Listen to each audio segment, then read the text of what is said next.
আসসালামু আলাইকুম ওয়ারাহমাতুল্লাহ। ইসলাম ন্যায়ের পথ চ্যানেলে আপনাদের সবাইকে স্বাগতম। জীবন ও মৃত্যুর সন্ধিক্ষণে মানুষের আশা এবং নিরাশার এক অসাধারণ গল্প নিয়ে আজ আমরা হাজির হয়েছি। এটি এমন এক সত্য ঘটনা যা প্রমাণ করে আল্লাহর রহমত আমাদের কল্পনার চেয়েও বিশাল। এক পাপী ব্যক্তি যে ৯৯টি খুন করেছিল, কিভাবে ১০০তম খুনের পর আল্লাহর ক্ষমার দুয়ারে পৌঁছেছিল, সেই অবিশ্বাস্য কাহিনী আজ আমরা তুলে ধরব। গল্পটি বনি ইসরায়েলের সময়ের। সমাজে এক ব্যক্তির নাম ছিল আতঙ্কের প্রতীক। তার হাতে খুন হয়েছিল ৯৯ জন নিরীহ মানুষ। এই ভয়ঙ্কর পাপের ভারে একসময় তার হৃদয় অনুশোচনায় ভরে উঠল। সে মুক্তি চাইছিল, আল্লাহর কাছে ফিরে আসতে চাইছিল। তাই সে তার এলাকার একজন ইবাদতকারী, একজন আবিদের কাছে গেল। লোকটি কাঁপতে কাঁপতে আবিদকে জিজ্ঞাসা করল, আমি ৯৯টি খুন করেছি, আল্লাহ কি আমাকে ক্ষমা করবেন? আবিদ, যিনি ইবাদত করতেন ঠিকই, কিন্তু শরীয়তের গভীর জ্ঞান তার ছিল না, তিনি এই বিশাল পাপের কথা শুনে ক্রোধে ফেটে পড়লেন। তিনি দৃঢ়তার সঙ্গে জবাব দিলেন, ৯৯টি খুন? এত বড় পাপের পর তোমার জন্য কোনো ক্ষমা নেই। আবিদের এই কথায় লোকটি সম্পূর্ণ হতাশ হয়ে পড়ল।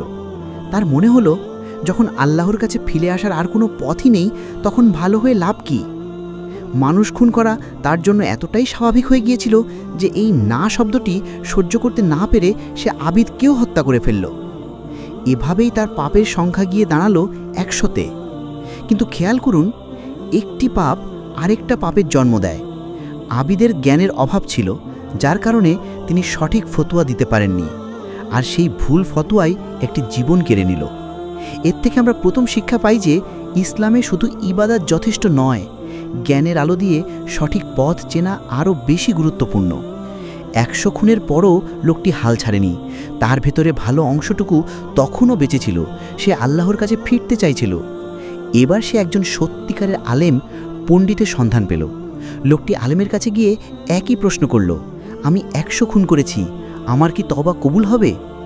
আলেম অত্যন্ত ধৈর্য ও প্রজ্ঞার সঙ্গে বললেন, হ্যাঁ, তোমার জন্য তওবার দরজা খোলা আছে। যদি তুমি আন্তরিকভাবে তওবা করো, তবে অবশ্যই আল্লাহ তা কবুল করবেন।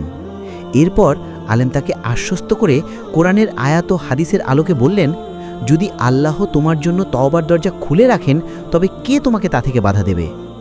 আলেম শুধু ক্ষমার আশ্বাস দিয়েই থেমে গেলেন না। তিনি বুঝলেন এই পাপের পিছনে রয়েছে তার পরিবেশ এবং অসৎসঙ্গ। তাই তিনি একটি অত্যন্ত গুরুত্বপূর্ণ পরামর্শ দিলেন।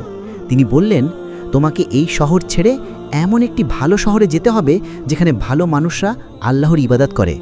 তুমি তাদের সংস্পর্শে থাকলে ভালো কাজে উৎসাহিত হবে। রাসূলুল্লাহ সাল্লাল্লাহু আলাইহি ওয়াসাল্লাম এই বিষয়ে একটি অসাধারণ উপমা দিয়েছেন, যা এই গল্পের মূল বার্তা বহন করে। তিনি বলেছেন, সৎ সঙ্গীর দৃষ্টান্ত হলো আতর বিক্রেতার মতো, আর অসৎ সঙ্গীর দৃষ্টান্ত হলো কামারের মতো। আলেমের কথা মতো লোকটি নতুন শহরের দিকে রওনা দিল। সে মন থেকে তওবা করে নতুন জীবন শুরু করতে চাইছিল, কিন্তু আল্লাহর ইচ্ছা ছিল অন্যরকম। পথমধ্যে তার মৃত্যু হলো। মৃত্যুর পর তার রূহ নিয়ে রহমত ও আযাবের ফেরেশতাদের মধ্যে তুমুল বিতর্ক শুরু হলো।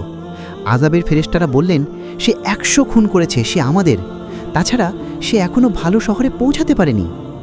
রহমতের ফেরেশতারা বললেন, না, সে তওবা করে আল্লাহর পথে ফিরে আসার সংকল্প নিয়ে যাত্রা শুরু করেছে, তাই সে আমাদের। এই বিতর্ক নিরসনের জন্য আল্লাহ তাআলা আরেকজন ফেরেশতাকে মধ্যস্থতাকারী হিসাবে পাঠালেন। তিনি তাদের নির্দেশ দিলেন, তোমরা দুই শহরের মধ্যবর্তী দূরত্ব পরিমাপ করো। সে যে শহরের বেশি নিকটবর্তী হবে, সেই অনুযায়ী তার ফয়সালা হবে। রাসূলুল্লাহ সাল্লাল্লাহু আলাইহি ওয়াসাল্লাম বলেন, প্রকৃতপক্ষে সে তার পুরনো পাপের শহরেরই বেশি নিকটবর্তী ছিল। তাহলে কি তার জাহান্নাম অবধারিত ছিল? না, এখানেই আসে আল্লাহর সীমাহীন দয়া। আল্লাহ তাআলা তার পুরনো শহরকে দূরে সরিয়ে নিলেন এবং নতুন শহরকে তার দেহের কাছে নিয়ে আসলেন। অর্থাৎ তিনি লোকটির জন্য তার নিজেরই জমিনকে সংকুচিত করে দিলেন। পরিমাপ করে দেখা গেল সে নতুন শহরেরই বেশি নিকটবর্তী।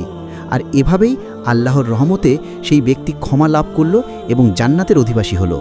সুবহান আল্লাহ। এই গল্প থেকে আমরা কয়েকটি গুরুত্বপূর্ণ শিক্ষা পাই। ১. আল্লাহর ক্ষমার সীমাহীনতা। আমাদের পাপ যত বড়ই হোক না কেন, আল্লাহর ক্ষমা তার চেয়েও বড়। আমাদের শুধু আন্তরিকভাবে তওবা করতে হবে। ২. তওবার গুরুত্ব।